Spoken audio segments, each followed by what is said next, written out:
ಪರಲೋಕದಲ್ಲಿರುವ ಪುಸ್ತಕಗಳು. ಪರಲೋಕದಲ್ಲಿರುವ ಪುಸ್ತಕಗಳು.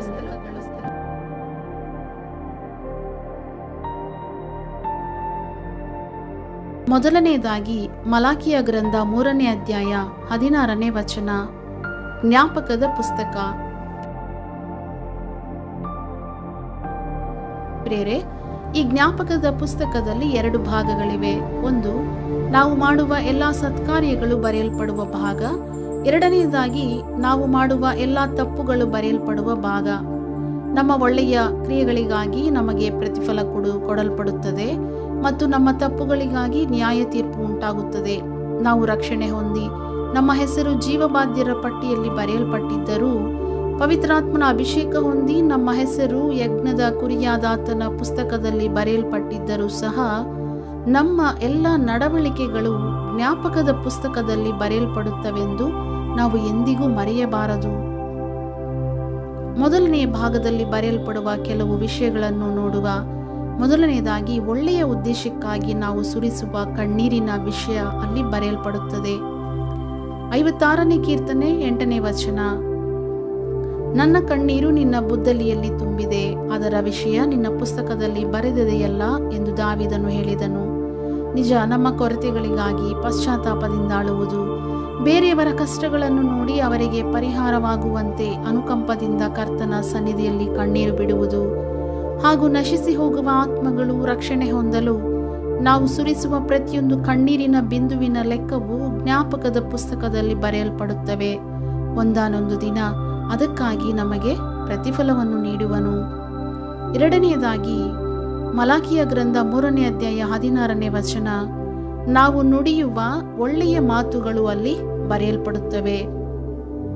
ಯೆಹೋವನ ಭಕ್ತರು ಒಬ್ಬರಿಗೊಬ್ಬರು ಮಾತಾಡಿಕೊಳ್ಳಲು ಯೆಹೋವನು ಕಿವಿಗೊಟ್ಟು ಆಲಿಸಿ ಭಯಭಕ್ತಿಯಿಂದ ತನ್ನ ನಾಮಸ್ಮರಣೆ ಮಾಡುವವರ ಹೆಸರುಗಳನ್ನು ತನ್ನ ಮುಂದೆ ಜ್ಞಾಪಕದ ಪುಸ್ತಕದಲ್ಲಿ ಬರೆಯಿಸಿದನು.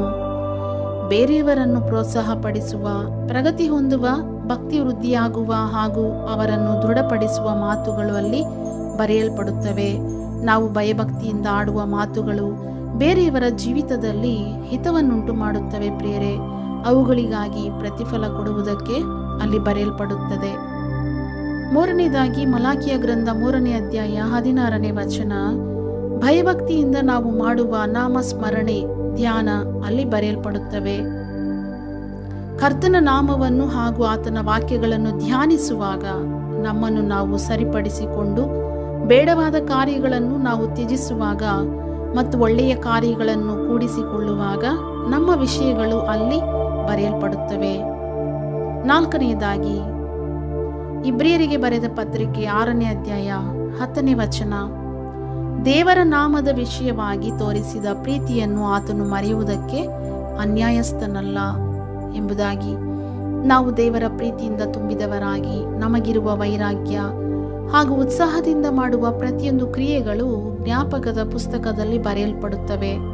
ಅವುಗಳನ್ನು ಕರ್ತನು ಎಂದಿಗೂ ಮರೆಯುವುದಿಲ್ಲ. ಪ್ರಿಯರೇ, ಅಷ್ಟೇ ಅಲ್ಲದೆ ಇಬ್ರಿಯರಿಗೆ ಬರೆದ ಪತ್ರಿಕೆ 6ನೇ ಅಧ್ಯಾಯ 10ನೇ ವಚನ. ದೇವ ಜನರಿಗೆ ಮಾಡುವ ಉಪಚಾರಗಳು ಬರೆಯಲ್ಪಡುತ್ತವೆ.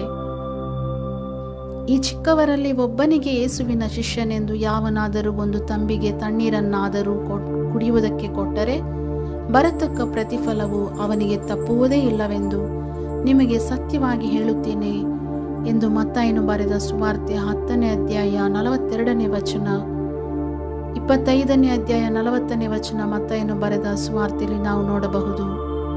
ಅಷ್ಟೇ ಅಲ್ಲದೆ ಕ್ರಿಸ್ತನ ನಿಮಿತ್ತವಾಗಿ ನಾವು ಸಹಿಸುವ ಹಿಂಸೆಗಳು ಹಾಗೂ ಹೊರುವ ನಿಂದೆಗಳು ಬರೆಯಲ್ಪಡುತ್ತವೆ.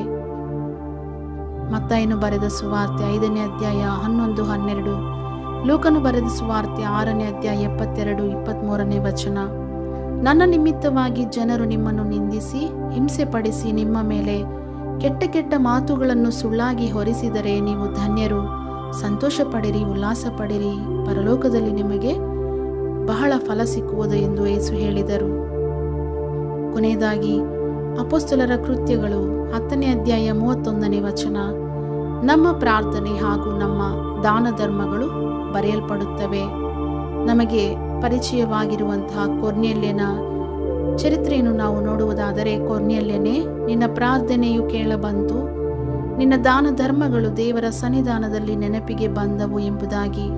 ನಿಜ, ಈ ಲೋಕದಲ್ಲಿ ನಾವು ಮಾಡುವ ಎಲ್ಲ ಕಾರ್ಯಗಳು ಕರ್ತನಿಗೆ ಇಷ್ಟವಾಗಿರುವಂತೆಯೂ ಪರಲೋಕದಲ್ಲಿ ನಾವು ಪ್ರತಿಫಲವನ್ನು ಹೊಂದಿಕೊಳ್ಳುವುದಕ್ಕಾಗಿ ದೇವರ ಕಾರ್ಯಗಳಲ್ಲಿ ಇನ್ನು ಯಾವಾಗಲೂ ಆಸಕ್ತಿಯಿಂದ ಜೀವಿಸಲು ಕರ್ತನು ತಾನೇ ನಮ್ಮೆಲ್ಲರಿಗೂ ಕೃಪೆ ಕೊಟ್ಟು ಪರಲೋಕದಲ್ಲಿರುವ ಪುಸ್ತಕಗಳಲ್ಲಿ ನಮ್ಮ ಹೆಸರು ಬರೆಯಲ್ಪಡಲಿ.